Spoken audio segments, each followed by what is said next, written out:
All right, let's pile it on. Let's get out of here. That's a lot of fish.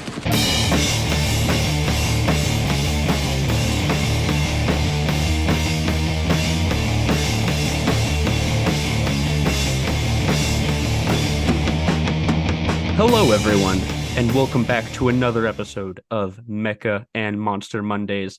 Today, we're finally actually going to be talking about a mech film, but kind of unconventional for the specific genre because it's not traditionally what you might consider mech film in terms of things like Gundam or Patlabor or things like that. But something of very similar vein, though, which is the 1990 feature film or 1999 feature film, The Iron Giant. But with me, I have a very special guest.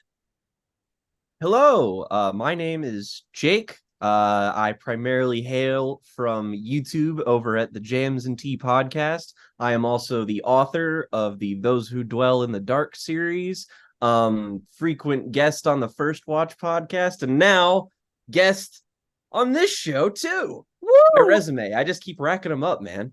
You keep collecting them like fucking Pokemon. It's like each new Pokemon podcast. and or gym badges. Eventually, I'm going to be the Elite Four of podcasters, ultimately.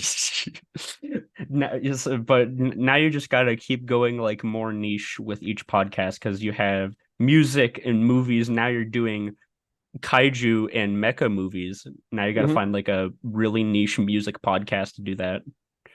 Or it's like a podcast about like the defined value of a subatomic particle or something. Just really myopic. Just be like, hey, I'm here with the ghost of Stephen Hawking, and today we're going to be doing a podcast on four-dimensional chess. I'm just like, how you doing over there, Stephen? You just have it's nice to meet you. Yeah, it's like, hey, Stephen, how do you do 4D chess? Well, you see, it's very simple. and then it's like 5 hours later, it's like, all right, now let's start the podcast. He's the one who rambles, and you're just like, I can't get him off. He's Stephen Hawking. Yeah, it's like, oh shit, what do I do? I can't cut off Stephen Hawking because that'd be rude. Also, I feel like the vocal machine won't allow me to cut him off in general. No. But before we really delve deep into the film, though, I feel like something that would be fun to talk about is our personal history and kind of discovery of this film. Because I feel like, considering this is a film that was like came out around the time most of us were like kids or just close enough that we found it as kids, that we have kind of like an interesting history with like discovering it. I'll let you start off with this one. Well, this came out 2 years after I was born. So I primarily was familiar with this in the context of it being an essential DVD Walmart bin movie. You know, that little $5 bin that you go in, it's in every single Walmart in existence, and it has like the same 16, 17 movies that haven't changed over the course of the last 15 years. And one of them was always the Iron Giant, really memorable poster art for that. It's like sort of like themed in that kind of retro futurist propaganda 50s style that's found within the movie occasionally. And I just remember seeing that and not knowing anything else about the movie for a while because it was also, unfortunately, a huge financial bomb. So not a lot of people I knew had actually seen it. So it took me a considerable while to actually see it. I remember the first time I saw it, I was at my grandparents' house and I was channel surfing because this wasn't one of those movies that would pop up on something like the Disney Channel because it wasn't a Disney movie. And so I think I caught it on like TNT or, one of those channels that just kind of will show you even anything on a given Saturday evening or whatever. And so I watched it there in an ideal setting in the bottom bunk of a bed that had way too many old musty pillows, a very nostalgic feeling. And then I saw the movie. Right? I feel like that's a universal experience. Like everybody just remembers like, oh yeah, I went to my grandparents' house and everything kind of smelled like mothballs. But again, it's perfect for this kind of reminiscence of a movie that very heavily dabbles in nostalgia. But that was when I saw it. and it was kind of a special movie to me because it wasn't anything that I don't remember. Like, I don't remember talking to my friends about it just because no one else had seen it, so it felt like it was, it was mine. It was my movie. Yeah. But then I got older and I was like, oh, everybody thinks that this is like a cult classic movie and everybody thinks it's great. That's particularly nice to have validated. Yeah, I was gonna say like it's kind of a similar situation for me in that sense, in terms of like have you believing that it's like, oh, this is my movie, it's mine. Mhm. But in my instance, it's like an even more kind of extreme situation, because the way I found it was I was probably like 11 and visiting friends, family friends from Texas. So I was coming over their house and I had one of those little like crappy portable DVD players that you'd bring on like road trips. Yeah. The Oh classic, God, I am familiar. Yes. the most flimsy plastic on planet Earth. But Hmm. I brought it to my friend's house and I did ostensibly kind of like my usual thing is like, oh, I wonder what kinds of movies they got here. And I distinctly remember one of the ones they had was The Iron Giant. And I was like, there's nothing going on today because I think my friends were still like doing school stuff at the time while I was visiting. So I was just like, I'll watch this. I then proceeded to watch it two more times within the same day. And I also did one of the utmost, like, most dastardly bullshit things I did as an 11-year-old, which was I stole it. Hell yeah. Be I gay, do crime. it's just, I was only one of those things at the time, and it was doing the crime. I wish it You was heard it here, both. folks. Luke is a criminal. I am a criminal. I stole all those muffins. Uh, that's a different story. But the DVD. The thing is, though, I was awful at being a criminal because I still had the DVD in the player when I was going back home with my parents, and my mom, who was sitting in the back, was like, "Hey, do you mind if I use the DVD player?" And it's like, "Oh yeah, sure." Yeah, And sure, mom. I didn't realize that I left it in there. And then she opened it up and was like, "Hey, what's this?" And I'm like, "A good movie." I then had proceeded to mail the DVD back to my friend's house, and I was very ashamed because I stole a DVD. But the thing is I found out later on they're like, I didn't even realize we had this movie, Oh, fucking fantastic. which is like emblematic of like that movie in a weird specific way, which will be discussed actually pretty shortly because now we're going to be going into the production history of said film. Now, the thing that's kind of nice about this movie is that there is actually like documentaries about the production of the movie that are probably Yep. more interesting and in depth than what I'm going to have to say, but I've made a structure. I'm going to keep to it because I think it's And you're fun. gonna say it quicker. Yeah, and also have to say it quicker because it's much longer. But to get to the gist, The Iron Giant is a film directed by Brad Bird, adapted from a 1968 book, written by Ted Hughes, that was originally called The Iron Man. Now, this is the bit where it gets weird. Before this film was even really like properly conceived into what it was or is now, uh, there was originally going to be a possible musical film adaptation of an album by Townshend of The Who, who originally made an album that was What? supposed to be an adaptation of the book. Wow, that is bizarre. I never knew that. It is so weird. I was looking up the history of this, and I read. That's how you say his name, right? Pete Pete Townshend. Townshend. Yeah, it rolls weird off the tongue, but I believe Yeah, because so. it sounds like it's supposed to be Pete Townsend, and it's Send. like, Yeah. but yeah, so that was a thing that was really bizarre reading for. And the thing is that he was so connected with this material that he basically stayed on as an executive producer for the final film. Huh. So that was that. And even while it was still as originally supposed to be a musical and an animated musical, from what I understand, was initially going to be directed by Don Bluth before it was handed off to Brad Bird, who did obvious massive creative overhaul of the project. Mhm. um And after Brad Bird was on, there was actually a small creative dispute between him and co-writer Tim McCanley's, because in the initial version of the film, the giant actually did like die for real. But Oh, Tim responded, and I quote, "You can't kill E.T. and then not bring him back," which uh, s- sounds like something that the writer of Dennis the Menace Strikes Again would say. uh, that's I am now curious about Dennis the Menace Strikes Again more so than I was 20 seconds ago.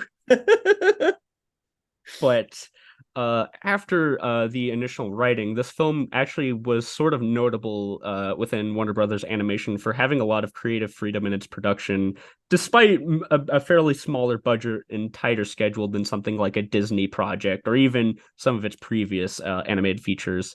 And a lot of interesting design choices were part of this, including the giant himself, who is notable for being animated with CG in a 2D animated film, but was designed by filmmaker Joe Johnson, who people might know for Jurassic Park 3, but more specifically like the Avenger, not the Avenger, the uh, first Avenger, Captain Captain America. America: The First Adventure, October Sky. Like that's dude has made a lot of movies that deal heavily in the very same kind of nostalgia that this movie is drenched in. So this does not shock me even remotely. Yeah, it was one of those facts that was like when I read it, like it took me a moment before I realized that I didn't actually know this because it just made that much sense.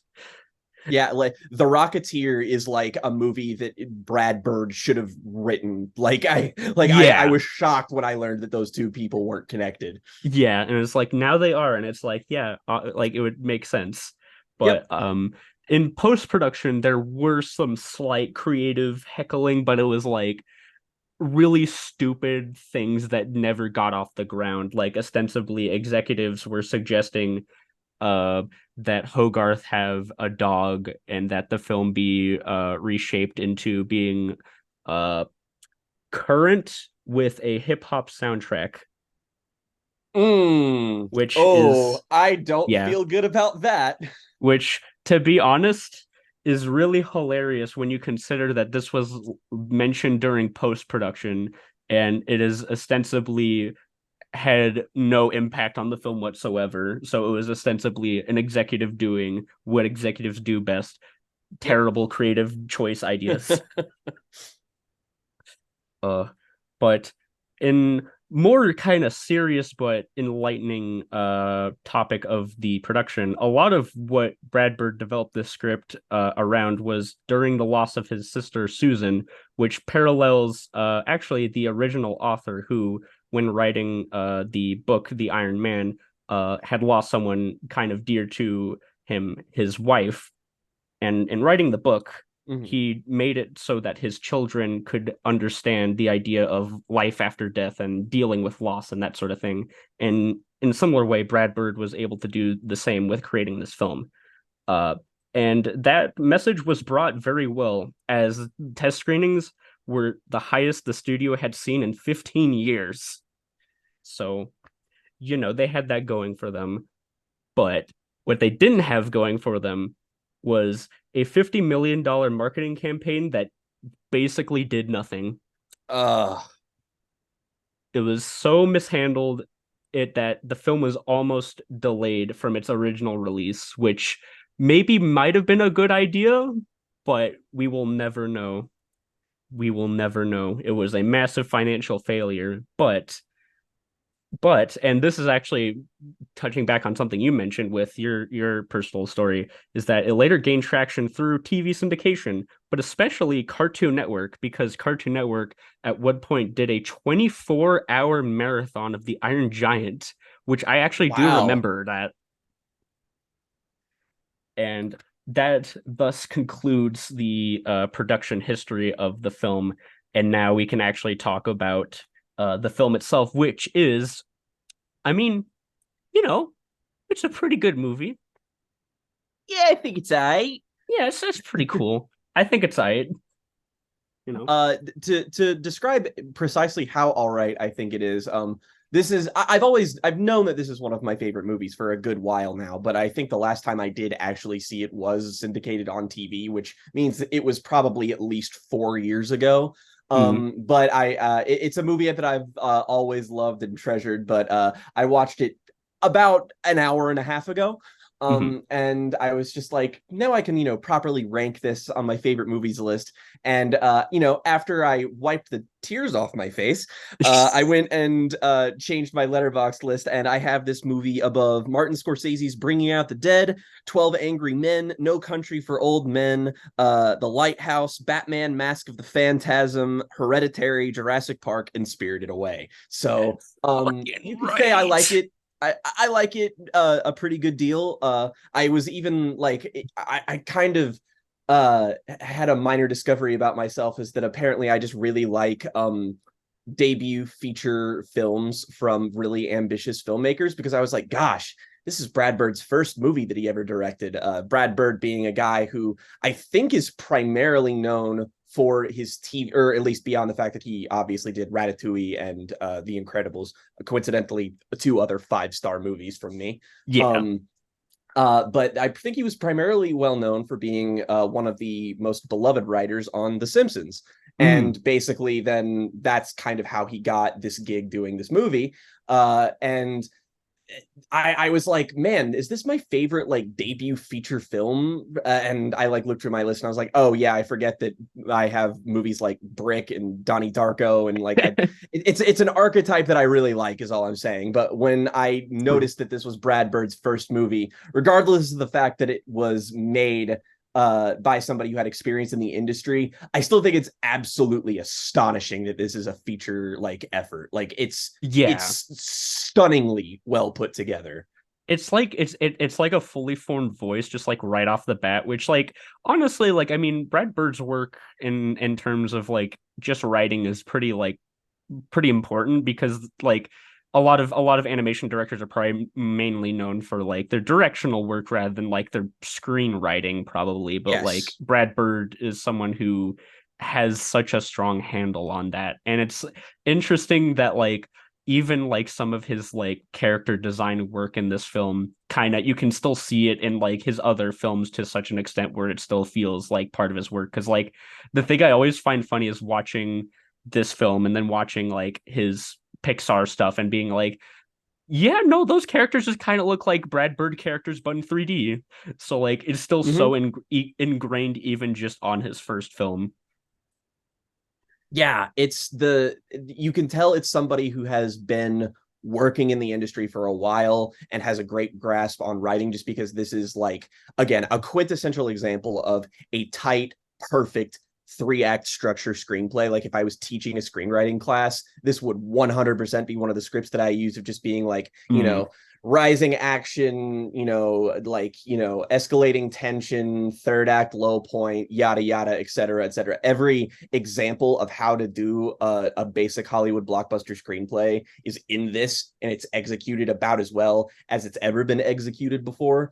But one of the yeah. things I like really latched onto about this is that it really feels like something that somebody's making, not just from a very personal and emotional place, but somebody who feels like they're an artist out to prove themselves. Hmm. Specifically because I kind of see a little bit more meta reflexiveness in this movie now than I did when I probably was a lot younger and saw this, just because on its face, it's a very efficient, very, well moving blockbuster that's just very like watchable and entertaining and immediate. It's why, like, the kids who did end up seeing it have such an attachment to it. Hmm. To the point where I kind of feel like the ending to this movie is so infamous that even if you haven't seen the movie, you still kind of know the Superman ending. Yeah, like But that thing's kind of almost like grown apart from the film itself. Is kind of like like people who watch like E.T., for example, and do like the E.T. phone home is like people haven't, mhm, not everyone has even seen E.T., but if you said E.T. phone home, you know what that's about. mhm. And Superman is kind of in a similar ilk to that. Yeah, there's so much iconography here that's like melded together between like the ideas of ET, Superman. Like it's clearly from a mind that's very cinematically literate. obviously. Mhm. And the more I like just paid closer attention to what this movie was doing and what it is with fresher eyes, I was able to appreciate the density of all of it. Like, I think before, what I maybe the most striking thing about it to me is just the raw, just absurdly fantastic composition of all of these images. Like, Mhm. every single like moment of this movie, it's like you're watching a behind the scenes documentary on itself, where you're seeing the frames and the boards and the storyboards that would like make something. It's just like the 2D animation is so flowing and fluent and cohesive, and it manages to maintain this kinetic nature to it all that's so like staggering. Like, the editing is so fantastic, just the way Ah, this is yeah. built on a fundamental level is so absurdly impressive. And when you account for how good the animation looks, like the stylistically, the thing that I kept thinking about the most, honestly, was Disney's Sleeping Beauty. Very, very specifically that movie and its approach to kind of how it uses its foreground and background animation. Like, the foreground Ooh, yeah. animation is very, very similar to the foreground animation in this movie. Is that, like, again, everything's very vibrant, bouncy, fluid. These character designs really work in that kind of respect. And the backgrounds are always like a little bit out of focus, abstract, kind of angular, in a way you don't initially think something like this will be. And then once like everything is in motion, it just looks absurdly fantastic. It's one of the most, that was the thing that I probably took for granted the most about it when I was younger, was it's just like, oh, this is a neat little animated movie. And now I'm just like, Yeah. God, this is made by people who feel like they are never going to get to make another movie again. Yeah, there's like a breathless quality to like how those shots and kind of like animation elements are considered. And I think like a lot of it and kind of bringing up designs again, one of the things I really like about this is like um this could have very easily gone for something kind of like closer to like that Disney style where there's like characters that are all visually appealing and kind of perfectly symmetrical and rounded in some way. But like I love like the little things about like Hogarth that kind of give him like personality, like the fucking little like buck teeth kind of look to him. Mm-hmm. Because he feels more like a genuine kid with like that kind of like animation style. And also some of the there's a lot of great like kind of facial expressions in this, like both for actual drama and then for just like comedic effect. But the thing that I've kind of noticed a lot when I was watching it this time around was that a lot of animation never really considers, I think it was until like CGI became more available to do so, but like camera movement and that sort of Mm-hmm. thing. And Yes. the Iron Giant has like this technique that I guess some people might kind of attribute as like a Spielberg thing, but is also I think kind of a Brad Bird element of like having a one like a shot that lasts for a good while, but it's never just like, oh, they're walking and that's just it. It's Mm-hmm. always reframing in ways that tell you something about a character or the atmosphere of a moment like really well. Because like I think about um like the bit where like Kent Mansley like picks up the phone and then like is calling the military and he points to like the guy that's next to him and it does like a quick like pan over to Yeah. him. It's like Yeah. stuff like that is just like really snappy and adds to also just like the editing style of it so well. Yeah, there's like, I remember too that there's like this match cut of like when I think Lieutenant Mansley is explaining himself to like Mm, a bunch of the people in Washington, and then he like switches around and like halfway through it cuts, it's Hogarth explaining what's going on to the Iron Giant. And it's like there's just such a communication of how this movie flows from scene to scene that's very, very, very subtle, but very, very, very energized. It was like the editing in this, it's like you don't really notice it, like, unless you're like specifically looking for it, but like just with the way this is assembled, the way it was put together reminded me of like a Satoshi Kon film, yeah. which are again some of my other favorite animated movies ever. But it's just like this very nuts and bolts, very like Americana inspired kind of ET kaiju movie riff sort of thing, told through this specific lens, but it's like edited just with this fearless proficiency that feels kind of like, I don't know. There, it's the sign of, you know, an auteur's touch, like Cohn or Bird, which uh, I think Bird, if anything, might be like the most underrated blockbuster filmmaker of the century so far. I mean, Mm. dude has debatably the best Mission Impossible movie under his belt that like Yeah. basically made those movies what they were going on from that. He's like the only like real like stinker that he's made is Tomorrowland, and that movie's at least really fucking interesting and Yeah, like weirdly foreshadowed in this movie where the TV shows Tomorrowland on it, and I was like, that was did he know? What was he he cooking?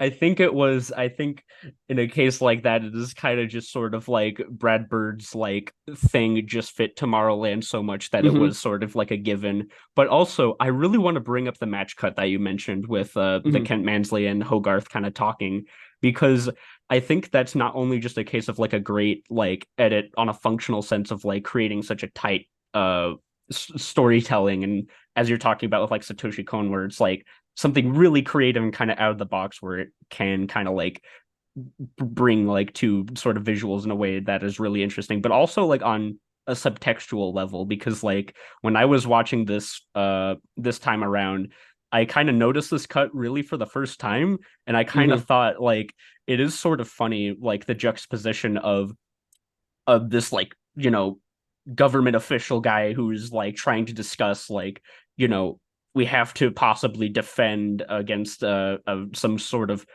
foreign mechanical invader to Earth, intercut with a child talking about like how cool his new robot is. And it's like is so kind of like it feels like almost kind of on the nose, like the juxtaposition of like one character that we don't immediately know is like utterly childish versus like a character that we come to learn is sort of much more mature than he really leads on.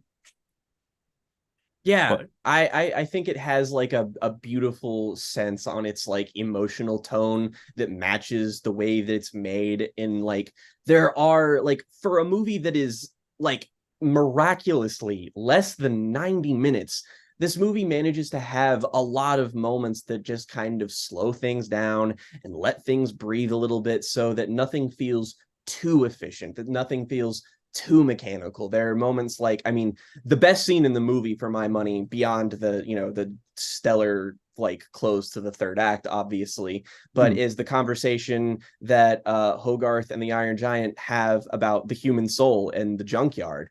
And it's mm, just like that's what makes the movie to me. That's what makes me think of it's like the perfect combination of the kind of elegiac meditativeness you would find in an early Miyazaki movie, but with the iconography, framing, blocking, and spirit of, you know, Spielberg and when he's doing Close Encounters or when he's doing mm. E.T. or, you know, et cetera, et cetera.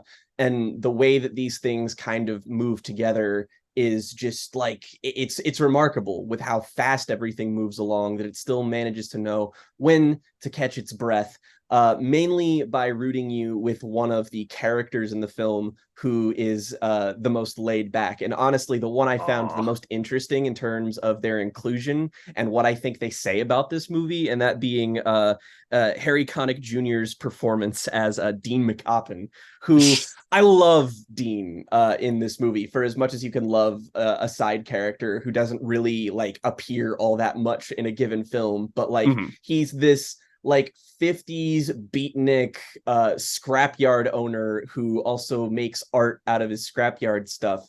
And what I love is that he's a character who is openly conflicted about the fact that he uses a bunch of ugly shit that nobody, you know, cares about to make art, and nobody really cares either way. And I feel like there's a beautiful symmetry with maybe Brad Bird and how he Yeah. felt about what he was making, being a guy that is obsessed with essentially just media that's like, all the like 50s B movies and stuff, and like there's a 50s B movie that Hogarth is watching when the Iron Giant initially comes down to Earth. Like, he has an appreciation for these things that people view as old, outdated, shitty, like that they just, that most people don't care for, but he has a real earnest fondness for, that's just displayed all over this movie. And it's beautifully reflected by Dean's character, who doesn't really have like an answer to his question. He just keeps on doing what he's doing until the Iron Giant comes along and serves as like a vessel for him to use his creativity, which is beautifully reflected in how the film ends with him building a statue of the Iron Giant. Yeah. Honestly, like, it's actually funny you make that connection with like Dean and Brad Bird in a way, because like another way I could probably read it is like, along with like the B movie elements, is like Dean's medium of making art is through like garbage, and Mm-hmm. I guess like in terms of a collective Hollywood perspective, the medium of animation is also probably kind of seen like trash by Well, most not means. only that, but like animation as a medium not being taken as seriously, but comedy as a medium not being taken seriously. Like, Bird was a guy who went Yeah. up in like The Simpsons, who was getting this huge cultural backlash because, people like President Bush got elected and was like, we want to be more like the Waltons and less like the Simpsons. And like, people were just sort of considering him as this crude, crass sort of anti-art person who, like, again, was like one of those dudes with like Conan O'Brien on The Simpsons, who is just like this absolutely fearless like machine when it came to writing some of the funniest jokes that have ever been put on television before. And so his craft just goes criminally overlooked his entire career. So he really gets the chance to prove himself in this moment of just like getting all of this, studio money for this job, his first feature. He's got something really personal attached to it that's driving him. It's like this perfect coalescence, which makes its unsuccessfulness at the box office kind of a tragedy that runs like multiple layers, frankly. Yeah. I was gonna say, is like, I wonder if like in marketing maybe they should have been like, and Brad Bird, one of the writers on The Simpsons, if that would have like done anything for like anyone, because like, at that Sold it time. more as a comedy. Yeah. Oh man, that would be so funny actually. Imagine being like an 8-year-old and be like, ah, funny Iron Giant movie, it looks fun. Watch the end of the movie and you're just like, oh. I Just came quiet sobbing. I came here to laugh. I But I did, but mean, not that all that much. and I mean, like, sure, you might have misled people, but you would have gotten them in the theaters, and that's better than what they did of, trying to meddle in the creative process and be like, maybe we should make it more hip and Yeah. contemporary, which kills me, because like the idea of transplanting this movie setting to anything other than what it is in the 1950s is Mhm. absurd. Because the Yeah. movie is fundamentally just like, it doesn't work. Like, you don't have the scene in the classroom where Hogarth Mm. and his classmates are watching this propaganda film from the Yeah. government, which is hysterically fear-mongering. The moment where he picks up his BB gun to go see the Iron Giant, and it's like sitting on top of this comic that's like the Red Menace. And I feel Yeah. like that's sort of the undercurrent that, like, I'm sure you talk often about, kaiju movies being always being metaphorical extensions of real life problems, real life tragedies. You have the Mhm. OG Godzilla, and that being like one of the most well-known cinematic metaphors of being sort of a stand-in for the destruction of Nagasaki and Hiroshima, but manifested as this monster who can, destroy everything with the like nuclear blast. And Yeah. here we get a smart little inversion of that, where the monster is not so much a monster, and it's playing on tropes of the Red Scare and communism, and it's very like I feel like fundamentally we may have taken this for granted, so much so that we forget it's like we don't have Stranger Things in the same incarnation that it exists without the Iron Giant.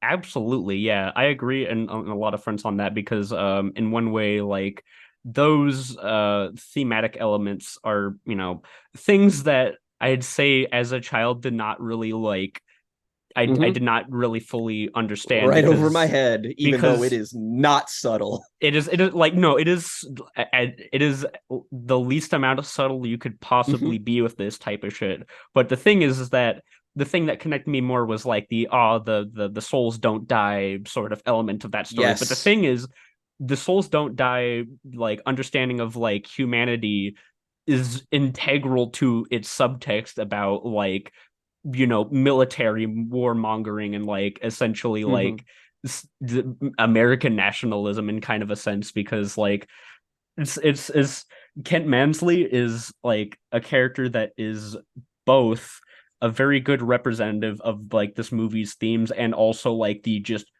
perfect slimeball douchebag of like any Just the movie. worst. Just like you will love to hate him because he is just so fucking detestable. I forgot he chloroforms Hogarth in this movie, and I was like, what the Yep. fuck is wrong with you? But also, you are like He CIA is though. amazing. Completely agree. His voice performance, he is a guy who there's a couple of side characters in this movie who Brad Bird clearly plucked out of those 50s B movies that he was inspired by. And this Mm-hmm. guy having the perfect, like, I frequently imagined like you could put a radio filter on his voice and he would sound exactly like the voice that's in the game PT, where you hear the radio voice where it's like sounded like she was chanting some strange spell. It's like Yeah, that's his voice. yeah. I was gonna say like either that or like a joke Fallout voice. Yes, 100%. But no, Kent Mansley is like great as like a character because like by all accounts he should just be like a just generic like he's a slimeball terrible person. But Mhm. like one, as you mentioned, the voice work because I only just now realized the only other role that I actually particularly know him from the actor who plays Kent Mansley was also a villain, but he was the villain in fucking Happy Gilmore. Yes, that's right. Who That's said right. whose most iconic lines was "I eat pieces of shit like Shit. you for breakfast," Yep. Yep. which feels like is also just like so perfectly connected with like Kent Mansley because he is like he is ostensibly like masking narcissism as like patriotism is what I can describe it as Yes. because he is Screw my ostensibly country. I want want to to live. live. Fucking I laughed so hard during that line when I first watched it. It's such like a great moment because it's like a true mask off moment. I love too the like the line that I've never forgotten for this movie is because because the general of the movie is voiced by the guy who plays Frasier's dad in the show Frasier, but it's the way he says we're going to die, Mansley, for our country. And I just remember being like, God, that is the hardest line in any children's movie ever it was made. Like, holy shit, the balls on Brad Bird. like I love that like that general has is like in the movie for like 8 minutes and he's just like Yes. such a great like character that leaves an impact because I remember that line so vividly, but also the other line I remember so much because like it's like a line that like me and my friends would just like jokingly quote all the time, which is "Where's the giant Mansley?"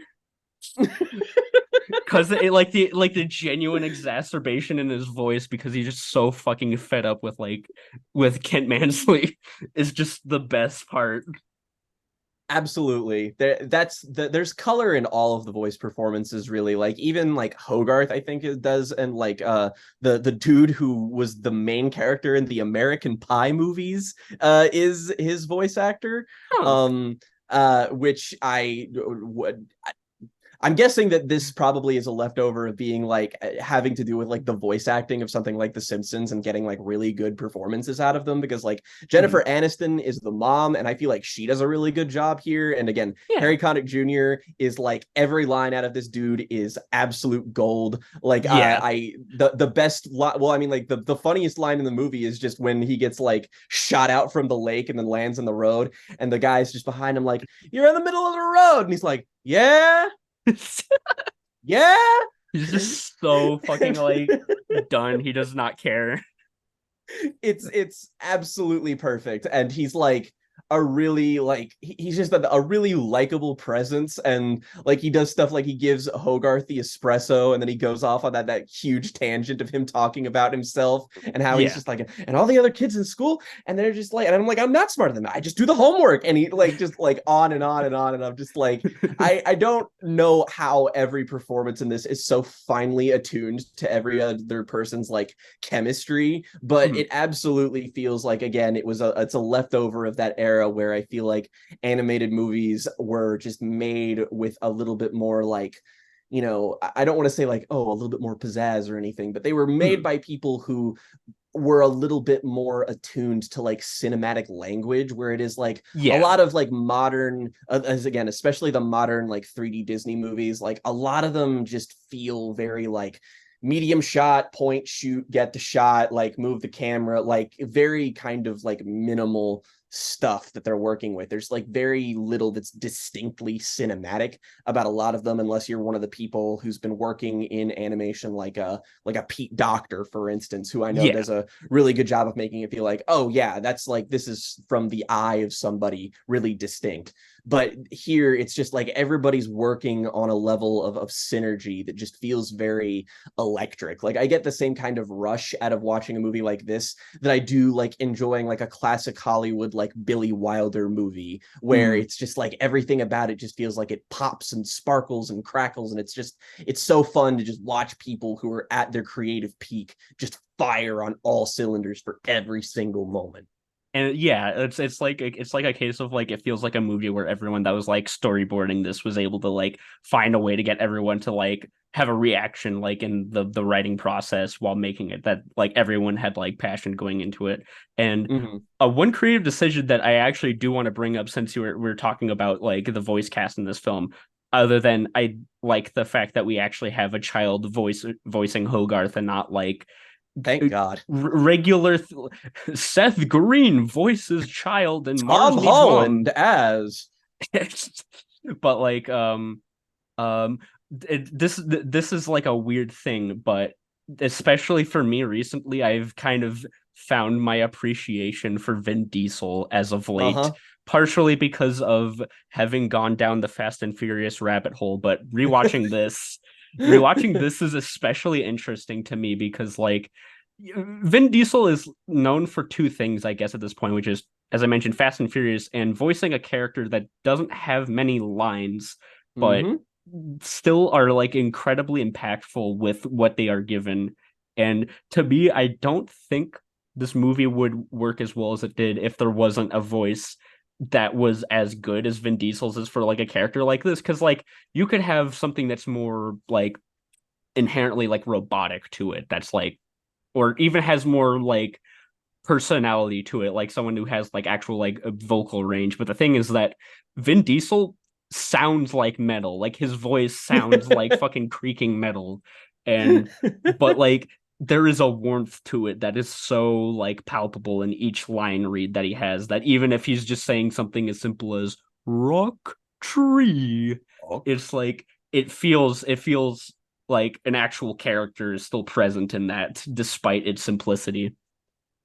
To me, there's like an unsteady tenor in his line reads that it's like you're right, it does sound like his voice is naturally kind of creaky and robotic and metallic, but it sounds like there's something warmer trying to get out, and that's Mhm. why it's like absolutely perfect for these specific kind of characters. Like hell, I maintain that James Gunn, when making Guardians of the Galaxy and casting Groot, had to have this in mind, because it's Probably. such a similar thing that's accomplished with both characters, that where he must have just been like, you know, he was really good at that one time. I'm totally gonna milk it for being good with what I want to do too. And you're absolutely right. I feel like that there is a distinct like, it's like when you find out that Vin Diesel voices him, you're like, you go back and watch and you're like, I can't believe I ever thought he didn't, because that is so Yeah. distinctly 100% his voice. I mean, just like the line read of Superman. It's like Yeah. that I can't unhear that now that I know it. Yeah. And it's so funny because it like the thing is it's like I guess it's more so like with time the like the Iron Giant, voiced by Vin Diesel, kind of sounds like a joke in of itself because like now we know more of Vin Diesel as like an actor. But the thing is, like, Chris Pratt as as Mario. as Garfield. But like fucking but the thing is that like I guess also something I forget is like this was like one of his first real major roles because like before this he was like dude who dies in the first 30 minutes of Saving Private Ryan. Sorry, spoiler alert. Yeah, but like besides that, yeah, like he wasn't really known for like anything else because Fast and Furious didn't exist yet. His other like anything that he was really known for didn't exist yet, so this was like his first like major role. But it's so interesting to me because like I get the sense it's like one of those like you're searching, you're doing a cast call trying to find the right person for it, and then you find the right person, and it makes sense that it's Vin Diesel because again the voice of metal, but like if it was like a warm hug. But yeah, no, like it's just I don't know. It's interesting because like by all accounts, like this kind of does fall into a lot of those like celebrity cast member of an animated film type things. But like the thing is like I feel like that can really only be a detriment if you're trying to go for something that is like really explicitly like big and cartoony and like out there. But like the Iron Giant feels much more intimate and grounded, even despite the fact that it is about, a big robot. But it's like it's still like if you take that element out of it, this thing is like fairly grounded because it would ostensibly just be about like Cold War era America, essentially. Yeah, and that's kind of it's a strange combination that like he goes for the 50s instead of just going for the 70s because that's where you would think that like Cold War paranoia stuff, but there's like a juxtaposition that Brad Bird always has. Like you think about The Incredibles for instance, and it's like that's a movie that takes place and like once it's in the present it's like a semi-modern thing, but you think about all of the weird art deco shit and the way that's one of the like easily the most distinct looking 3D animated movies ever made, and you're like it's because it's combining all of this different love of like art deco 50s architecture, all this kind of stuff, and it's like he puts it together in a way that just nobody else would and makes it feel so seamless that you just never question the potential disparity. It's just everything feels like it looks perfect. Yeah, it's like it is regardless of what time it actually would take place, and it feels natural, and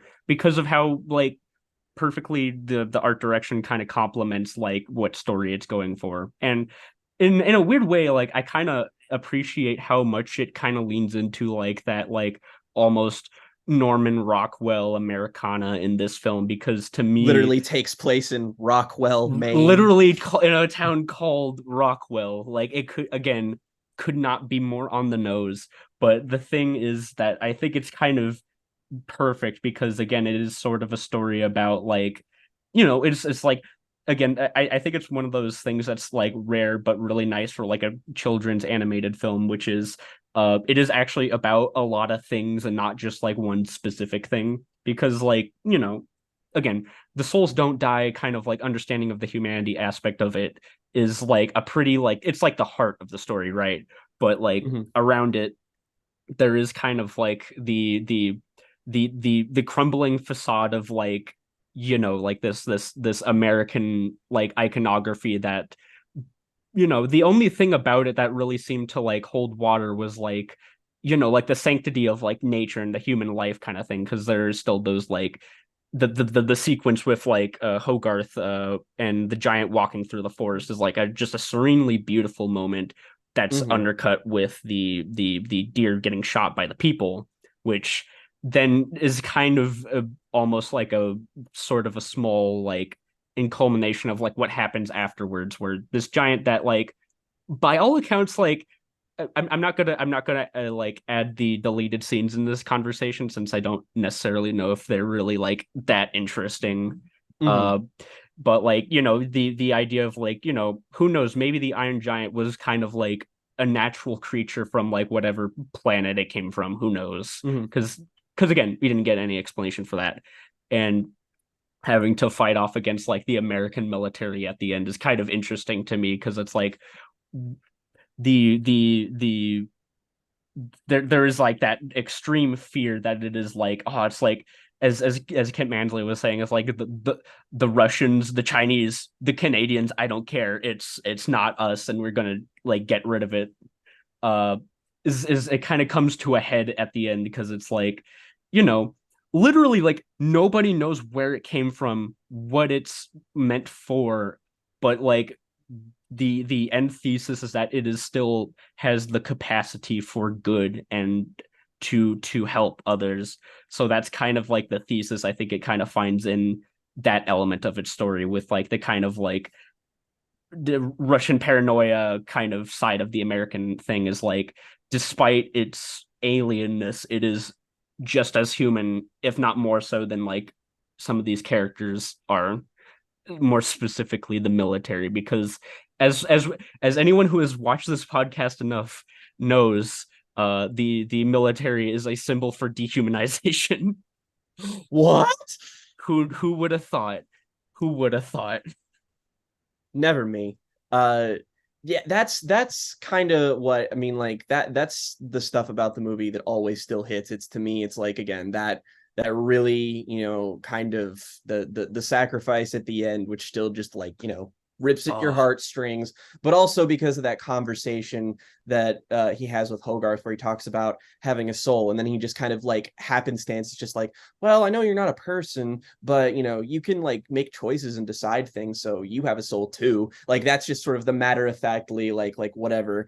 And I, mhm. I find it like it's a very weirdly prescient movie, because when you consider it's like this came out in 99, this is 2 years before the single most like influential event of the century thus far when it comes to American politics happens. You have 9/11, and I feel Mhm. like this movie is really prescient when it comes to talking about American nationalism and again patriotism, and just the attitudes of how we treat the other, and how what otherness is in the first place. That kind of the alien quality that he has, his status as being like, you can consider him an immigrant or whatever. There's like this movie, in being so like brazen and bold and like ridiculously unsubtle, is also like a really politically charged movie with a lot of its imagery, and it's like Yeah. it doesn't make any bones about it at all.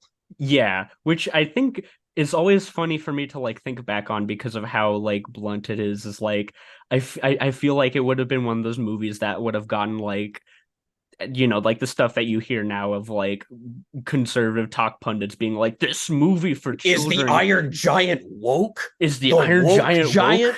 The SJW giant?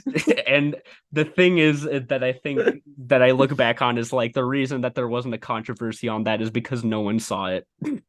That's probably also true. Hell, there's a moment where Harry Connick Jr. is like, we have to get rid of it. And then he corrects him. He goes, not it, Yeah, he. It's like the Iron he. Giant has pronouns. Does he have purple hair too? The iron pronoun. The Iron pronoun.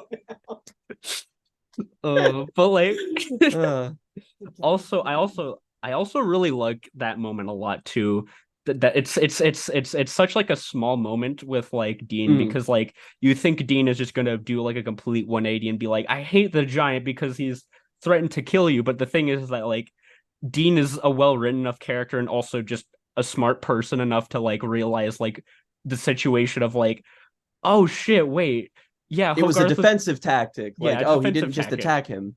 Yeah, which also I think like to briefly discuss it, I think like this movie's encapsulation of how well it does its themes so simply can be summed up with like the idea of the I am not a gun, because like Mhm. it's so simple. It's so simple. It's ostensibly just like I am not a weapon to hurt people or whatever like that. But like when you then add that into like the subtext of everything that's happened, is just like that shit has like several different like layers of meaning. But I also just like Harry Connick Jr.'s kind of like a character who is sort of like the opposite of like a Kent Mansley, and which I think is Mhm. kind of funny when they argue sort of in the last act of the film, like over each other, trying to like convince the general of like what's going on, where he understands like that this giant actually is more multifaceted than just like some Russian like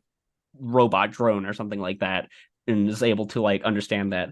Also, a little small touch that I really like that I noticed this first time around is the minute like when shit just like immediately goes south, when like the giant almost kills Hogarth, is when it starts snowing. And then that Yeah. like happens for like the rest of the film, which also is like, I don't know, I the way it looked visually made me think it was like summer. So like I kind of Mhm. look back, I was like, oh shit, wait, what season is it right now? They speed ran the seasons, man. The movie is so efficient that it decided to speed up time. The Iron Giant accidentally causing emissions to make it winter within 12 hours. Maine experiencing nuclear winter. It's well, I mean, well, I mean, considering what happens at the end of the film, it might just literally a winter. That's yeah, that's like a what happened to the Ewoks after the end of Return of the Jedi. Like I hope those families have good health insurance. God Yeah, damn it. yeah. Either that or just he just rammed into that rocket so hard that it just pushed out into space. All the material, all the radioactive like leakage from it, whatever, just all out into space. They're cool. He just becomes a star at the end. There we go. Yeah. Beautiful. Yeah. Well, that's how it looks though. It kind of like when I watched it, I was Mhm. like, because there's some slight religious reference stuff in here that I'm like, I don't know if that's explicitly what they were trying for, but like, fucking sixth grade English class taught me if there's a possible biblical reference, it's probably a biblical reference. And I was like, Yeah, more often than not. I was like looking at the giant sacrificing himself and like turning into a star, and my uneducated brain being like, I wonder if that's supposed to mean anything. Is that maybe connected to something else? I don't Hmm. know, man. What does it mean? Can art say things about other things? Can they do that? Did you a person who's only watched the Iron Giant watches another movie? This is giving me really strong Iron Giant Iron vibes. Giant vibes. Oh You gosh. know, that's the thing is that I feel like you could conceivably use it as like I talked about using it as a quintessentially perfect screenplay, but it's also a perfect like quintessential example of just how to tell an emotionally affecting story. Like Hmm. everything about it is still so grounded that it just it manages to feel so utterly timeless while also distinctly being rooted in one very specific time and concern and era and place in the established canon of Americana.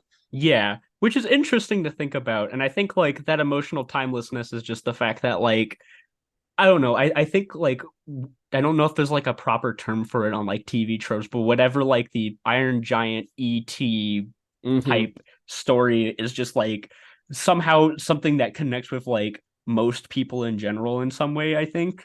And also in terms of like the specific time and place sort of thing is uh this analysis is probably a bit more nihilistic to be honest, but I was gonna say is like I mean, to be honest, America has been in like warfare for like most of its entire existence, and I think like Yeah. it is usually not within ourselves but with other countries. So like that idea of like paranoia at like the other of some part of the country, but also just like the other just like in America itself is gonna still be kind of relevant in some way, shape, or form. And also I feel like I also kind of can't not think about like the scene where like they're trying to decide if they should use the nuke to get rid of the Iron Giant, and Kent Mansley is just like either just like out of sheer frustration or sheer terror that like he doesn't actually know if this giant really is for like nefarious purposes, decides to ostensibly completely sacrifice an entire small town's population just to possibly stop an enemy that's not even an enemy. Is like the more I think about that moment, it's like maybe they were onto something there. Maybe they were onto They they something. they might have. Again, what did he know, What Brad? did he Brad, know? what were you cooking? How long were you cooking it? And who Yeah. gave you the recipe? And why were you I'd like cooking to it? know. Why were you cooking it in 1999 of all years? But uh, despite that, I find it kind of one of those things where it's like also like, and this is kind of more so like discussing like mecha films rather than like the mhm, film itself specifically, but it's kind of interesting how like even though some might say that doesn't qualify as a mecha because like mecha is about when you pilot the robot, but like a uh-huh. big robot, shut up, I don't care. Um, the thing is like those types of stories that involve these sort of things are always kind of involved with like some type of anti-war narrative in some way. Because Mhm. like, I mean, I think the thing that like people associate the most with mecha is like Gundam, right? I was gonna say that's like the original Mobile Suit Gundam to a T. That's like literally like what the base is. Yeah, because to me, like the way I see it is almost like the Iron Giant could be like a gateway for like literal babies into Gundam Hmm. because it's like one anti-war narrative that's just, it's about a kid and his robot that really likes. And then, when they grow up to become teenagers, like, oh, so you're an adult now. Now you can watch the one where they pilot the robot and gain massive trauma from it. It's like, oh, which mecha series did you gain trauma from? Yes, Yes. all of them. Evangelion, Eureka 7, all of them, literally all of them. It's the fucking Christopher Guest naming the nut scene from Best in Show, but it's about which mecha gave you traumas like Evangelion. That's Uh no, I think you're absolutely right. And I like the more I thought about it, the more I like traced my origin of interest in things like again Eureka 7, which was something I was absolutely obsessed with when I was a teenager. And that was totally born out of my appreciation for stuff like this. hmm. Which just it is clearly very cineliterate in that regard. And if you even doubt that for a moment, I would like you to go watch Hayao Miyazaki's Castle in the Sky and then Hmm. tell me to my face that this movie and that movie aren't A, the same movie, and B, like the robot is it's literally the same robot, like It just kind of like the is. proportions are just slightly different, but it's like the same. Brad Bird was like, "What if bigger though?" And I would allow him that. I Yeah. guess that actually invites a bit of an interesting thread we can pull out a little bit here, and that this is obviously a movie that, like, again, how I described it as being a perfect synthesis of Miyazaki and Spielberg, in that Mhm. this is like the most Spielbergian thing that Spielberg never actually made. Like, I mean, Stranger Things isn't this Yeah. Spielbergian, Big but agree. later after that you have Steven Spielberg making a movie called Ready Player One that prominently features the Iron Giant in what is maybe Oh. the most devastatingly uncineliterate thing that has ever happened, which is using the Iron Giant in your war, in your climax about how we should love all of these intellectual properties, TM, and have Yeah. them fight each other because it looks cool, TM. Yeah. God. That was like the moment when like the glass shattered a bit for me when I was kind of like like we always had like intellectual property kind of like as like the big thing in filmmaking, like the big thing to put your money and time into and focus on. Mm-hmm. But like when I saw like in the theater fucking the Iron Giant like fight, I don't know, like Chucky or Godzilla. I don't remember because I'm not gonna watch that again anytime soon. I kind of had like a bit of like I had like the fucking the Homelander meme of him looking at the movie screen and like looking like he's dying inside. that yeah, that was one of those moments where like under normal circumstances I think I would have left the theater, but I was with a bunch of other people and we were all like, it was the sunk cost fallacy of like we knew that there was still like 20 more minutes left in the movie and we're like, we can't just leave Yeah, now. Like we've already suffered this much. We might as well see it through to the finish line. Like we can't just quit now after what we've seen, after what we've done. But after what like we've it all done. but it's just like I obviously don't think that Spielberg had any like malcontent behind his creative decision there. I think it was perhaps just like a bit thoughtless and a combination of being based off of truly rancid source material. And Yeah. once you put all of that together, you just create a hodgepodge of like, yeah, throw all the intellectual properties we own in there because who gives a shit? The Iron Giant, yeah, like he's Yeah. just like, oh yeah, Brad, I know Brad, like Yeah. we're good friends. We had brunch on Sunday. We'll put the fucking Iron Giant in there. I, I'll mail him a check. Who fucking cares? I was friends with Kubrick. I can put The Shining in there for like 10 minutes, right? AI generated Uh, Shining. for Oh, the record, this is a pro Spielberg podcast. this is a pro Spielberg podcast because honestly, a lot of his shit has been very influential for a lot of stuff that we'll probably talk about in the future. Oh, oh, But most certainly. and He's also, also one of those filmmakers who I feel like has been around long enough to the point where like he definitely had specific influence over this thing, and then that thing later had specific influence over him and changed his later career work too. yeah, So it's like a big old ball. and also yeah, like the influences just kind of like fold in on one another. And also I say this because we will probably I will probably at some point talk about Spielberg's own Iron Giant, the BFG. So make of that what you will. That will be interesting because I would almost say that that movie it's like it's based off of a different source material that existed before the Iron Giant and still somehow feels like it owes its entire existence wholesale to that movie. Yeah, I'm honestly considering the fact that like Spielberg is like very like keen on doing stuff that are kind of remakes at this point.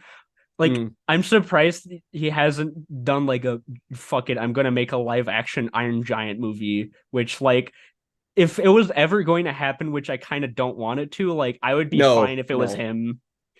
He's the only person with enough like director riz that could be able to pull something like that off. Like I would have no respect for basically anyone else who would try that except for like him and Marty, and that's about it. But like, Yeah. if he got the okay, and like if I were Brad Bird, I would just be like, what do you mean? What do you mean? Are you asking me? Of course you can remake my fucking movie, Steven. I'll pay you to do it. Like Like rather you than getting like fucking like I don't know who's like the most anonymous director of action movies Sean today. Levy. Yeah, it's like it's better than getting fucking Sean Levy to direct the Disney's The Iron Giant coming to Disney Plus. Yeah, Disney bought the Iron Giant from Warner Brothers just so they could remake it in live action. They're going to buy every single animated movie ever made just so they can remake it in live action It in Puke Vision. How dystopian is it that if this happened feasibly, they would be remaking a movie that underperformed so bad that it sank the animation studio that made it, and then they would make a live action version of it that would probably be in the top 10 highest grossing films of all time. Like Listen, I that would makes me want to die. I would only like I am comforted in the fact that I'm pretty sure that won't happen, but the only thing that would convince me that that would ever happen is if they somehow make a live action remake of Treasure Planet, because that Oh, is ostensibly the same thing. yeah, I would that would also deeply wound me on many levels because I have a specific fondness for like I think of this Treasure Planet and like Atlantis the Lost Empire all in the kind of same swath of movies that are like not even all of them necessarily are great. Like I think Atlantis is kind of like just okay, but I was Mhm. obsessed with that movie because it was just like what the fuck was like it when it came out. It Yeah, was like like that, so like the way that specific. all the mechs looked, the Atlantis civilization thing, like all of that stuff was so unique and cool and awesome. Like this period had all of that like anachronistic stuff. Like again, Mhm. Treasure Planet, which is this like Robert Louis Stevenson adaptation, but it's like steampunk and in space, and it's Yeah. like that's the coolest thing ever. And it's like yeah, they aren't all as good as the Iron Giant is, but I have No. a real fondness for that era where everybody was just like, fuck it, let's just do this classic thing, but we're also going to make it really, weird. And I'm Yeah, like, and like yeah. and also just like a lot of stuff that was willing to go for like sci-fi because like Oh another yeah. film I remember from that was like around this time, even though it's not a good movie, but like I associate with like the specific thing that you are talking about is like Titan AE, where it's like Yeah, yeah, very yeah. niche and very like pulpy sci-fi nonsense. It just Who kind of sucks. made It's that? not. It's somebody like Oh, who made it? notable, I think. Yeah, like it's Don Bluth, I think, yeah, Don Bluth. which is That oh, that's woo. it's weird. It does not feel like well, I guess it feels in line with like late era Don Bluth in the sense of like they were like Yeah. make Disney movie that looks like Disney movie, and it's like, all right, cool. The Anastasia, like make Disney movie except it's about the Russian oligarchy, and you're like, Yeah, huh? yeah. What? It's like, why though? Why would you want that? And I say that, and then we're talking about this, where it's like make a children's movie about the Cold War America and xenophobia, and then Brad Bird's like, all right, but I can actually make it good though. And he was like, that's the thing, is that he just makes it look so effortless to the point where, like, again, I think about that run of movies he had where he had this, Ratatouille, and The Incredibles, and I'm just like, those are three stone cold classics. And I feel like, Yeah, even people who aren't like I know cinephiles tend to be like, oh, Ratatouille, slaps, fucking The yeah, Incredibles slaps. But like, I feel like most people, when you ask them what their favorite Pixar things are, those are going to be two ones that they go to because they're really distinct, like amongst that oeuvre. Like it's so like I can't even remember what the last Pixar movie even was that I saw. And like there's the last crop of movies that they've had have been like so uniformly kind of unmemorable. And mhm. you go back and you look at this and it's just like you can't ever believe that that was ever the case. Yeah. It is like kind of like the epitome of a renaissance, and a lot of it is kind of due to the fact that there were people like Brad Bird and, as you previously mentioned, like Pete Docter, who worked with those films. And now it's kind of more so like the understudies who have Mm-hmm. been sort of like, like they're solid, like they'll get the job done, but they're not especially like interesting. But like the thing is like, God, the thing is like, I don't know if like you could ever really do like a thing like the Iron Giant ever again, because it's like a Mm. debut film with a fairly large budget that was given about as much creative freedom as like an animated kids film with that much money into it would be allowed to like even go for. So like a part of me is like, yeah, the recent crop of like the Pixar reign is not particularly great, but like then again, they weren't really given like the opportunity to be able to do an Iron Giant in that sense.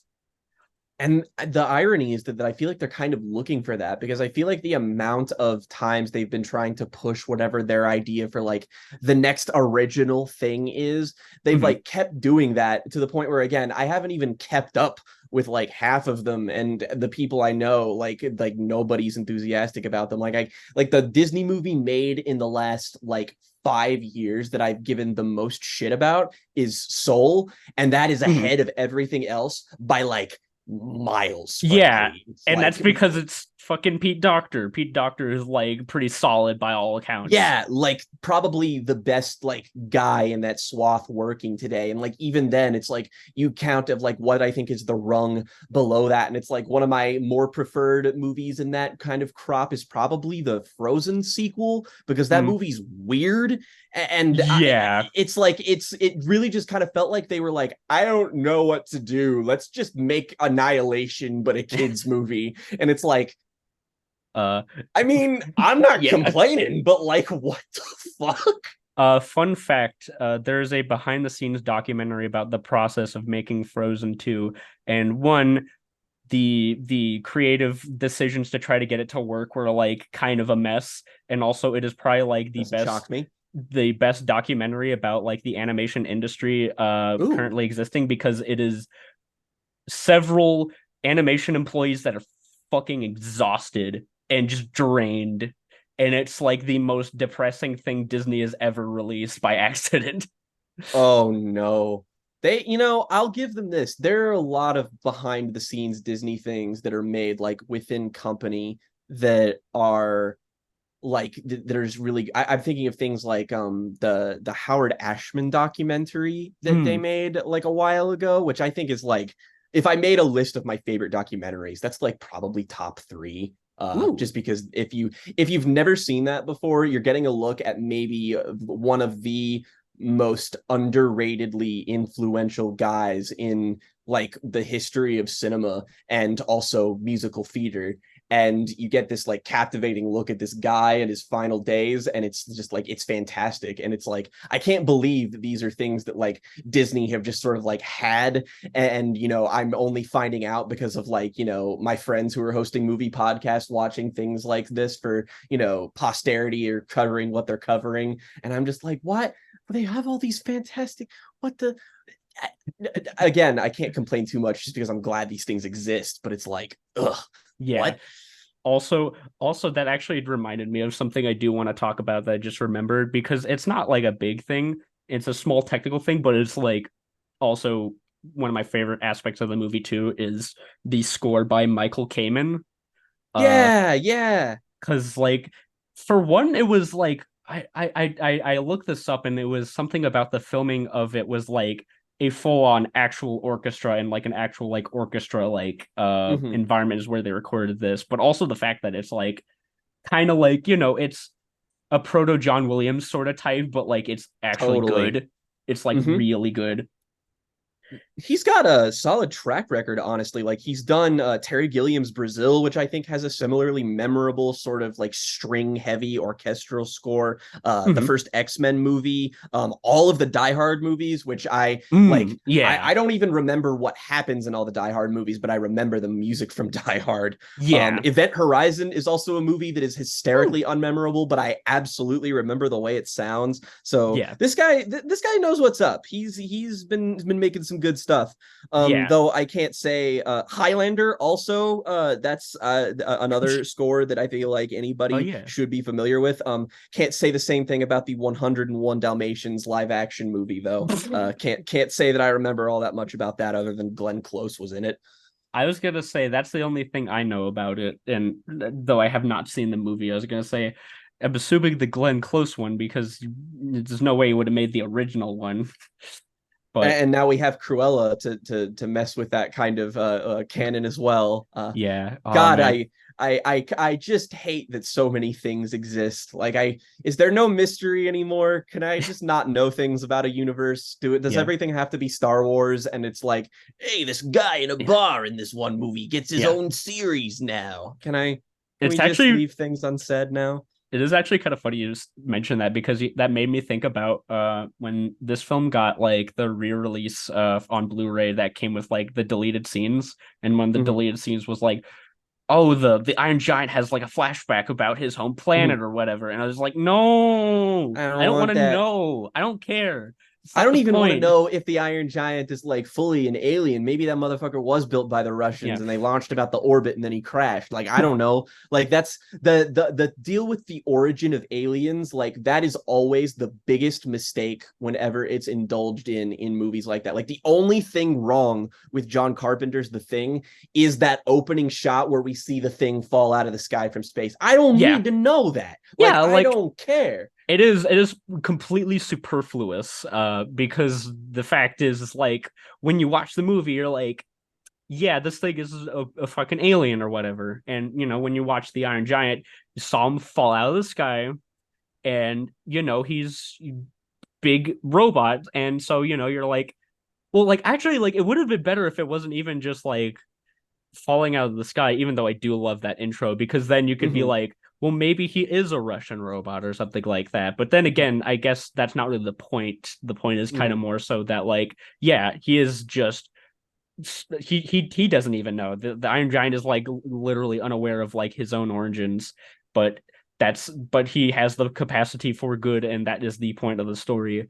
Also, I really love that intro. The intro like So sequence. good. It's so good because it's like you have like the little shuttle kind of like flying through space, and you're just like, ah, this is like a nice setup for like what's starting, and then you just see the asteroid fly through, and you Hmm. dive into a storm, and it's like, oh shit, that was That's a kind of like, great scene transition. it's so good. Like that's kind of like one of those like when I was a kid and I first watched it, I was like, oh. I knew I was in for some Hmm. good shit. But like, I don't know. I think also the fact that the guy who is like the person running the boat is voiced by Emmett Walsh, Yeah, yeah. and it's like it's the cowboy from Blood Simple. Uh, I mean, just a flawless choice on Bird's behalf. Again, like his ability to sort of like cast these background characters. Like I'm pretty sure that gosh, so Cloris Leachman is also in this movie, mm, who is funnily enough is also someone who is used in a lot of the English Studio Ghibli dubs to oh, play like older women. Like I'm pretty sure she's in like Castle in the Sky and Ponyo and maybe like Kiki's Delivery Service. But that that's makes sense. actually funny. Kiki's Delivery Service is a movie that I would put right alongside The Iron Giant in terms of like what I feel Absolutely. like these movies get right and understand about like being like coming of age stories as well as these like more kind of like formless narrative beats of just kind of characters hanging out and then having like three major plot points that just kind of bookend middle and like ending of the movie, and then everything in between feels like more organic moments of character growth, but it still manages Hmm. to feel like it has a really tight structure in that somehow. Honestly, I very much agree with that because, like, yeah, I was gonna say they both have like those like a sense of like kind of a loose hanging out element to it, but then like Mm-hmm. by the end they kind of do have to have like a climactic sort of thing, and that the climax feels perfect for like what their film is of, and also the there's also the fact of like it's one of those like when you get older, there's like so much more to appreciate Oh yeah, absolutely. because it's not like, But oh both will still make you cry. yeah. Yeah, I was gonna say it's like Oh, and you they know they what's both funny got actually. characters who have like the teacher kind of like guide character who's like an Oh, artist, like the Kiki's Delivery Service you're has so the right. photographer, and this movie Huh. has Dean. Like, wow, I only just now put that together. Holy shit! That's fucking weird. That is actually very true, and I'd never even thought about that. Got And they're both clearly director stand-in characters for how they view the artistic process. Like, ah, perfect double feature. Perfect double oh, feature. absolutely. I Uh I could double feature Kiki's Delivery Service with like anything though. Like I but then again I could with the Iron Giant too. Actually, you know what? What's funny is that with a lot of the ideas this plays with, one movie that I kept thinking about too is how again this movie just feels so like subtly influential, is that you see its influence on everything from like Stranger Things, but also in the like bomb paranoia I am not a gun. I was just like, boy, I'm thinking of a lot of the same ideas that I was while watching Christopher Nolan's Oppenheimer a couple of months ago. Like, oh, that like is it, true.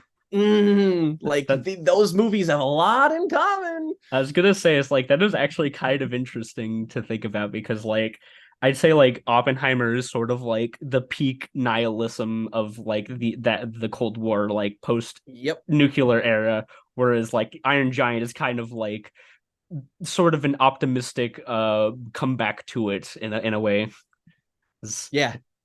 And is it's also kind of interesting. I guess like now thinking about it because we were also like touching on like kaiju stuff, which is like it is kind of funny that like both mecha and kaiju are sort of like connected in a lot of ways by that specific time period, not just because Mm-hmm. they became really popular at that time, but because they're also like very deeply thematically like connected in like aspects of like the post Cold War, not just like America, but like the world in general. Because it's Mm-hmm. like is ostensibly like mecha and kaiju are ostensibly two ends of the idea of military escalation.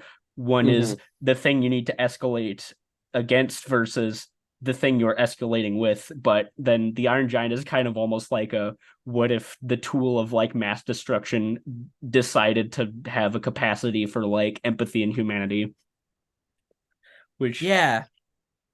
is interesting because like it's like it's not like genre ideas that like the kids watching it would necessarily understand firsthand, but like they are very much there. It's like very much kind of feels intentional and maybe like I don't know how much mecha stuff Brad Bird maybe has seen before he made the Iron Giant, but I do know that at least like there have been a fair amount of like some mecha films in America, and even stuff in Japan kind of like spread out to America enough that like, American people to an extent know what Gundam is.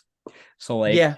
I wonder if he was in any way influenced by that, because like at the end of the day the book was made in like 1968, so like, that predates even Gundam, Mm-hmm. but who knows? Who really knows?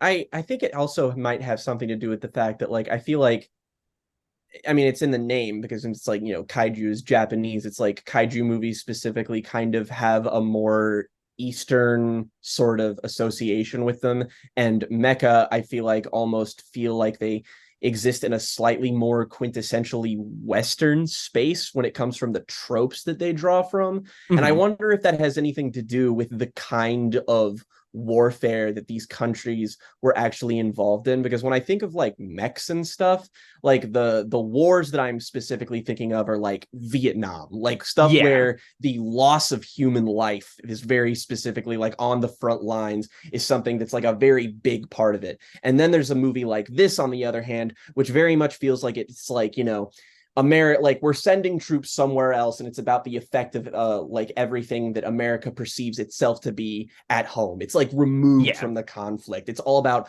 iconography and what images represent other broader, bigger ideas that we harken back to when it comes to that era. Hmm. Yeah, I was gonna say it's like there is kind of like a small bit of dialogue with Kent that kind of like talks about this, where he's like talking to Hogarth, like he's like, while you're sitting here kind of like sleeping soundly, we're back home doing our like, our military work, our duty to America and that sort of thing. But like the thing is like that's under the assumption that like what that duty is like ultimately for the greater good, which Mm-hmm. if you are the American military, your immediate assumption that yeah, whatever you're doing is for the greater good, because we are American, what we do is good as such. So like Communism isn't good, so therefore we should kill 2 million people. uh Great idea, guys. it We've was done it. for the greater good. The The greater greater good. good. I'm glad we Edgar both Wright has got entered the chat. but like it's Edgar Wright's mech anime. What would that be? I would like that. oh, I'd That'd I'd be I'd that would watch be that. really well edited, is what it would be. I would so watch that. I feel like Edgar Wright would do like a really good like kind of comedic Ultraman like adaptation. Ooh, yeah, I can see that. I can see him doing like that kind of what's the word for like the genre of Oh, Tokatsu? Tokatsu, yeah, Yeah. like him specifically doing something geared towards that, just like really stylized, really high energy, really like, that's, I mean, like that's basically like every movie he's done to some extent. Yeah, I was gonna say like the fight choreography in like Scott Pilgrim in a weird way has like a lot of resonance of that in a strange way. Oh yeah, absolutely. I really would like to see, it's because obviously it's such a niche thing and it'll never happen, but that just makes me want to see it more, is that like I would want to see bigger name directors, bigger name auteurs try to put their kind of stamp on that kind of story. Like, Mhm. we for example have Guillermo del Toro's take on it with Pacific Rim, Yeah. for that matter. I would just love to see like what would like David Fincher if he made like a mech anime. Like that shit would be so like Mm. Neon Genesis Evangelion coded, but like all of the characters would be like adults and it would be like really psychosexual and fucking weird. Like Yeah, and grim. I would pay to see like every modern auteur's take on something like that. Like Oh God. fucking Zack Snyder's fucking take on it, just to see how fucking I'm like dumb it would be. I'm surprised he hasn't. Right. Like, I mean, like, I guess a little Huh. bit of Sucker Punch is definitely like mecha adjacent, but like Yeah. that's definitely just like a little slice. Like It I would was more like an afterthought than anything else. I guess his closest that he's gotten to making anything like that would kind of be his Guardians of Gahul movie. The, Yeah. the the way that the owls like move in that movie is kind of reminiscent on how like a live action movie would treat like mecha fights. Honestly, That's yeah. And that's also kind of just dope, like actually. the weird kind of like slow motion to a point where it's like one of those like freeze frame stances in like old anime where like everything gets like super detailed for no reason. Oh yeah, like you have more directors do that too, like Matthew Vaughn. I feel like he could do that. Yeah. The dude who made a like the Kingsman movie. Uh, just Yeah. like I'm just trying to picture like all of them. Hell, I would want like a Western animation take. Like what would the like Sony Pictures animation do with like an God. ideal like Do you this? do you want to know what would make me happier than anything in the fucking world? Please. I want like the people who were able to do like the any semblance of Spider-Verse adjacent shit to be able to do like either mech or kaiju movie, which I mean the closest that we got was like 20 minutes in the most recent TMNT movie, but I'll take it, I guess. I would want more like Western takes on it just because I feel like there have been attempts to like do that and they have garnered like a cult following like for one notable example I know that my girlfriend for instance was really into the Netflix revival of Voltron which Mm. had like which caused her deep emotional trauma that dragged out for many different seasons Oh, yeah.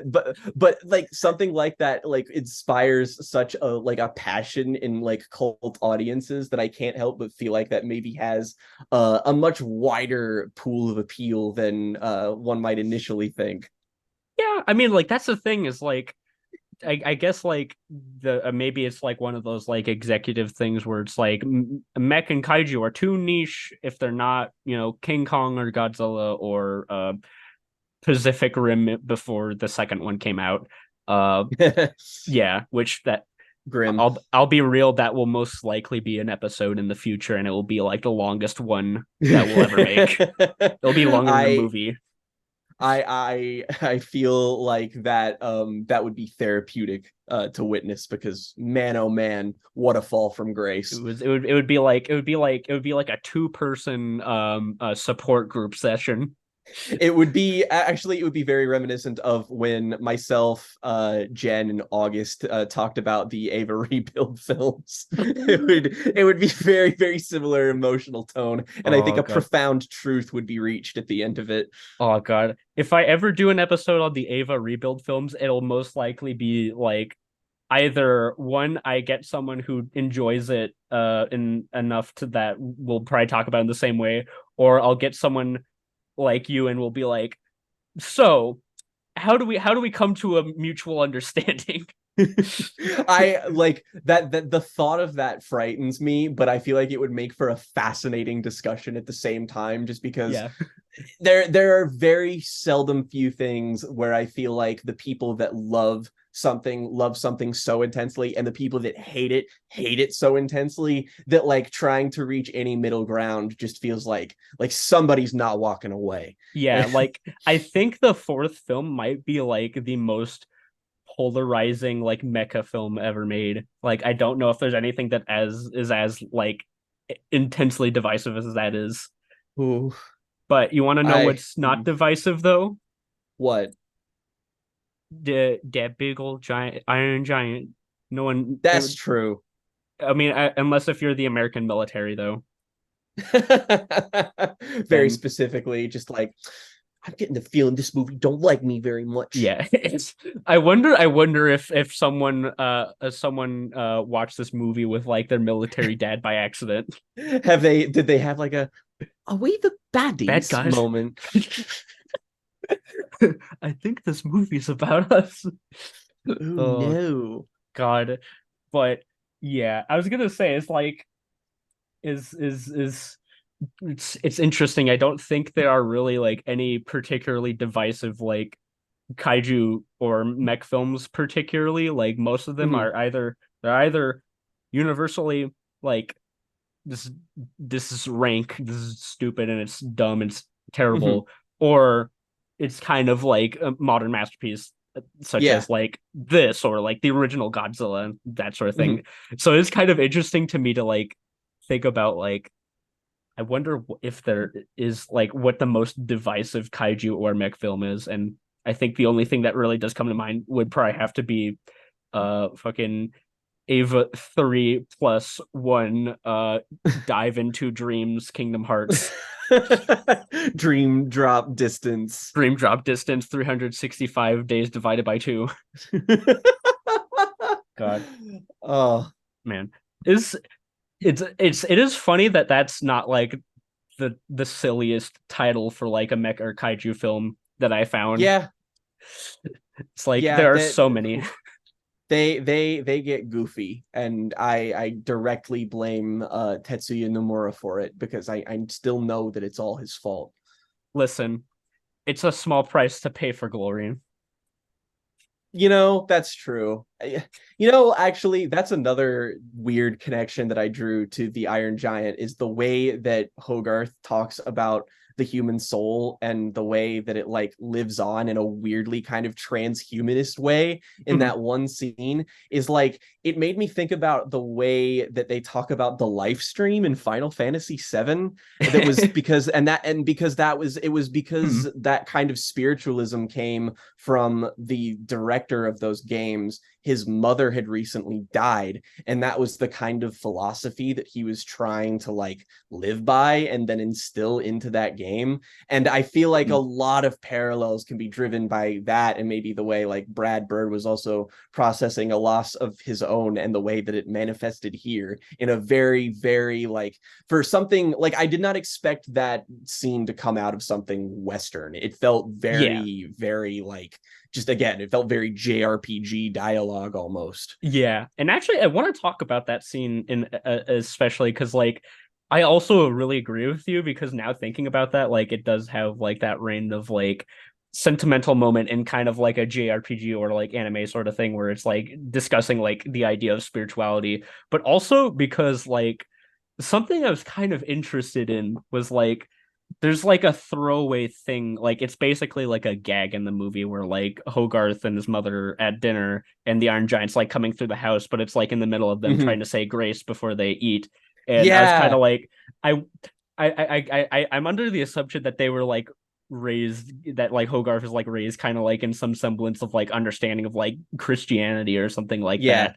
And like I wonder if like him talking to like the giant is like him trying to find his own way of like explaining like the things that he was taught as like a kid in a way that like he would understand because like Yeah. he's Yeah. not saying like God created you or anything like that. He's just kind of like I don't really know myself, but like this is kind of what I was told.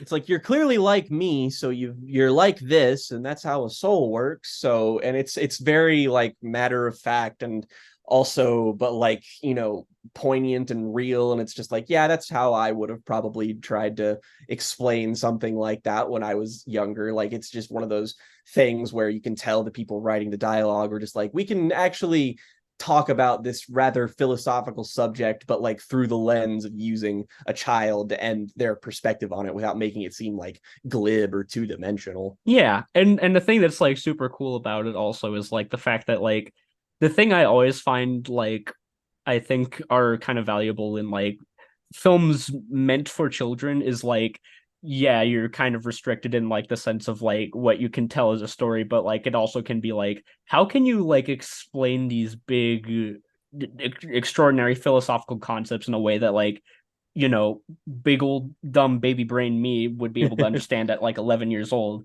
which like that was what the scene was because like even though I had no like particularly strong understanding of like spirituality or the idea of like how or even what life after death even would be, is like this thing is able to instill some idea of like what that could be, and is interesting that like it's like because you also have like a kid telling it and it feels genuine the way that he's like telling it.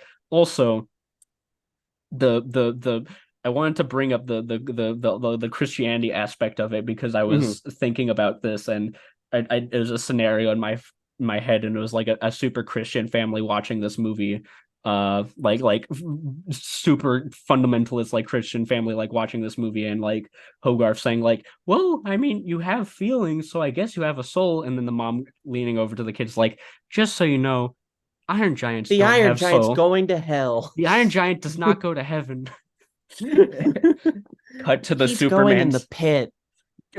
cut to the Superman scene, and then the parents like, oh wait, oh, Oh, are oh, we the baddies?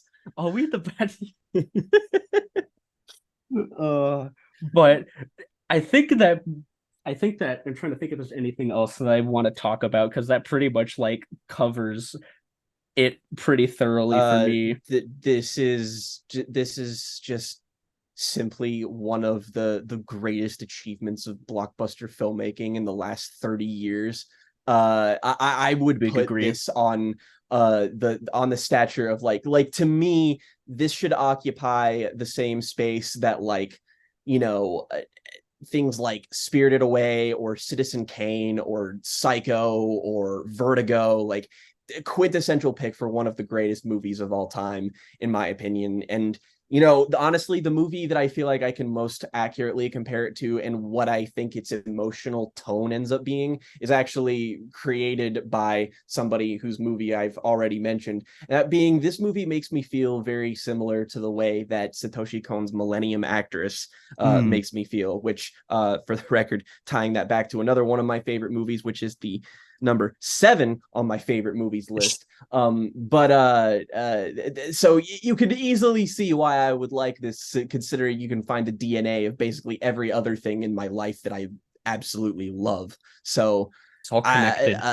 certifiable Jake Cannon right here. Certified Jake moment. Uh, Another banger from Jake. Another banger from G. But like honestly, like I'm in like the exact same boat. I think a lot of it kind of comes down to like I think also partially like it comes down to a lot of elements of like the story and theming and like the grandiose like ways that's able to like discuss like the ideas of like humanity and also like you ever have like one of those like you super relate to a character like in a movie and you're just like oh shit I feel that though Mhm. I feel like I felt like a really strong connection to like Hogarth as a character when I was like 11 years old Yeah, in a strange way because it was like because it's like the prototypical like Spielberg protagonist was like kid who precocious child. yeah doesn't have like a whole large group of friends but is like extremely wanting to be inventive in some way uh Mhm. and also wanting to be like to be older than they actually are because like that's kind of how I felt with like the scenes with him and Dean Yeah, is like absolutely. He's Dean is like some just got a little yeah too much try hard energy. yeah like and the bit with him talking about like the homework and all that sort of shit is like Yeah. very a relatable moment as well because it's like Oh yeah. I don't know it's just one of those like he just like me for real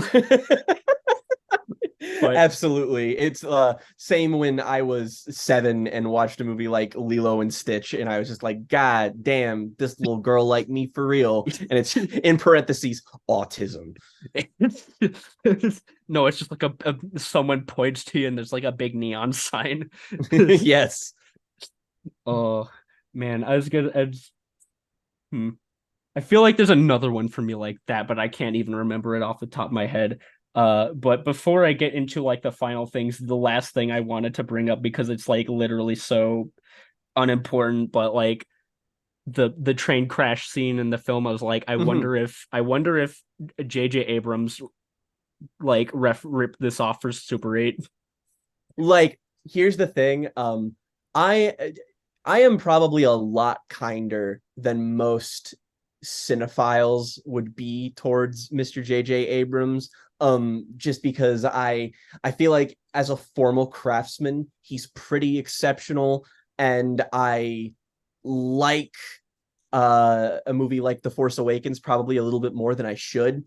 And I've also, seen The Rise of Skywalker, so that probably should incline me against him a little bit more than I am. But J.J. Abrams has been trying his entire career to make the Iron Giant and has not come close to it. Man, it would be cool. I'd be like cautiously optimistic if he ever if he ever just said fuck it and tried to literally just make an Iron Giant movie. If J.J. Abrams ever directed something and Brad Bird ever wrote it, I would be like, I feel like the best sensibilities of both of these people might combine here into something that would really bring out some interesting qualities in both of them. But other than that, stay away from my baby. Yeah.